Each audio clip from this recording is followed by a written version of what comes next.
అందరికీ చెప్పి నేను రఘుమతి శిఖరమని. ఈరోజు మనం డాక్టర్ బిఆర్ అంబేద్కర్ కోనసీమ జిల్లా మండపేట నియోజకవర్గం మండపేట రూరల్లో ఉన్నాం. ఇటు తాపేశ్వరం నుంచి మన మండపేట రూరల్ పోలీస్ స్టేషన్ వరకు గత 3 నెలల క్రితం ఆర్ఎంపీ వాళ్ళు సిమెంట్ రోడ్ వేయడం జరిగింది.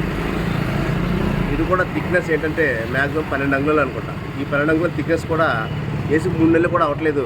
మొత్తం రోడ్డు మొత్తం టోటల్ తాపేశ్వరం స్టార్టింగ్ దగ్గర నుంచి ఈ మండపేట పోలీస్ స్టేషన్ ఎండింగ్ వరకు కూడా వేసిన సిమెంట్ రోడ్డు మొత్తం సర్వనాశనం అయిపోయింది. అదే నేను మీకు విజువల్స్ చూపిస్తాను. నేను ఆడే విజువల్స్ తీశాను. నేను నా ఈ వాయిస్ అయిపోయిన తర్వాత మీరు ఖచ్చితంగా చూడండి.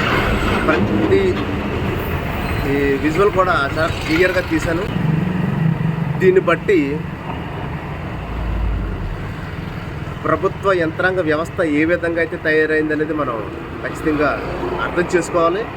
ఇప్పుడు ఈ రోడ్డు ఈ కొత్తగా చేసిన రోడ్డు మొత్తం అంతా కూడా ఎక్కడికక్కడ నెరలు కొట్టేసి పగిలిపోయి శిథిల వ్యవస్థలో ఉంది. ఇంకొక నెల 2 నెలలు పోతే మొత్తం చాలా దారుణంగా ఉంటుంది. మొత్తం వాహనాలు అయితే వెళ్ళలేవు.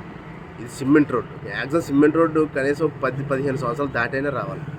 ఇప్పుడు ఒక 3 నెలలు కూడా రాలేదంటే ఎంత క్వాలిటీ వేశారు అనేది మనం ఒకసారి ఆలోచించాలి.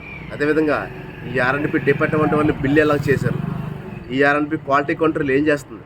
రోడ్డు చూడడానికి వచ్చి క్వాలిటీ చూడకుండా ఏసీ రూముల్లో బిస్కెట్లు, బాదం పప్పులు, బాదం పిస్తాలు, బిర్యానీలు, జాయింట్ బిర్యానీలు తినేసి దొంగుందా అయిపోయిన తర్వాత బిల్లు చేసే ముందు కూడా క్వాలిటీ చెక్ చేస్తారు. ఈ క్వాలిటీ చెక్ చేసినప్పుడు కూడా వీళ్ళకి క్వాలిటీ దొరకలేదంటే నిజంగా ఈ ఉద్యోగస్తులు చదువుకుని అయితే ఉద్యోగం రాలేదు. వీళ్ళు లంచాలు కట్టేసి 10th, ఇంటర్, ఇంజనీరింగు పుస్తకాలతో చూసి కాపీ రాసుకుని పాస్ అయిన వాళ్ళు అని నేను నిర్ణయిస్తున్నాను. ఈరోజు నేనే నిర్ణయిస్తున్నాను. ఎందుకంటే నిజంగా చదువుకుని పర్ఫెక్ట్గా నీతిగా చేతగా చదువుకున్నోడికైతే క్వాలిటీ అంటే తెలిస్తే సబ్జెక్ట్ తెలియనోడు ఈ క్వాలిటీ కంట్రోలరు ప్లస్ ఈ కాంట్రాక్టరు, అదేవిధంగా ఈ ఇంజనీర్ మొత్తం వీళ్ళంతా థమ్స్అప్ గల్కి కాంట్రాక్ట్లో ఇంజనీరింగ్ సీట్లు ఇస్తే ఈ విధంగానే ఉంటుంది. ప్రజాసొమ్ము దోసేశారు వీళ్ళు మొత్తం అంతా. ఈ రోడ్డుకైనాకి వచ్చి మొత్తం అంతా పందికుక్కులాగా దోసేశారు.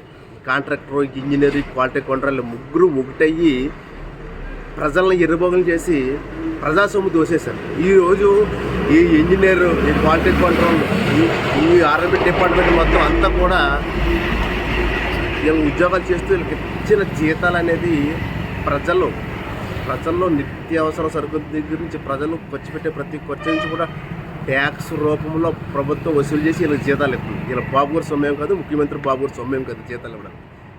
ప్రజలు కనీసం ఒక వ్యభిచారి, ఒక నిరోధు కొన్న డబ్బుల మీద ట్యాక్స్ కూడా ఈ ప్రభుత్వ ఉద్యోగులకి ప్రభుత్వం జీతాలు ఇస్తుంది. గుర్తుపెట్టుకొని ఇంత పచ్చిగా ఎందుకు చెప్తానంటే వ్యవస్థ అనేది సర్వనాశనం అయిపోయింది. ఎదిరించేవాడు లేకపోతే బెదిరించేవాడితే రాజ్యం. అర్థమైందా? ఖచ్చితంగా ప్రజలందరూ కూడా ఈ సమస్యపై స్పందించండి. అదేవిధంగా ప్రభుత్వ అధికారులు కూడా స్పందించాలి. దీన్ని నేను చాలా పై వరకు తీసుకెళ్తాను. దీన్ని అంతే చూస్తాను నేను ఖచ్చితంగా. ప్రభుత్వ అధికారుల పైన అందరిపైన నేను చర్యలు తీసుకునే విధంగా నేను ఎదురకపోతానని ఈ వీడియో ద్వారా నేను తెలియజేస్తాను. ఖచ్చితంగా ప్రజలు మారాలి. ప్రతి ఒక్కడు కూడా మారాలి. ప్రభుత్వం చేసే పనులు వ్యతిరేకించాలి. ప్రభుత్వ అధికారులు చేసే పనులు వ్యతిరేకించాలి.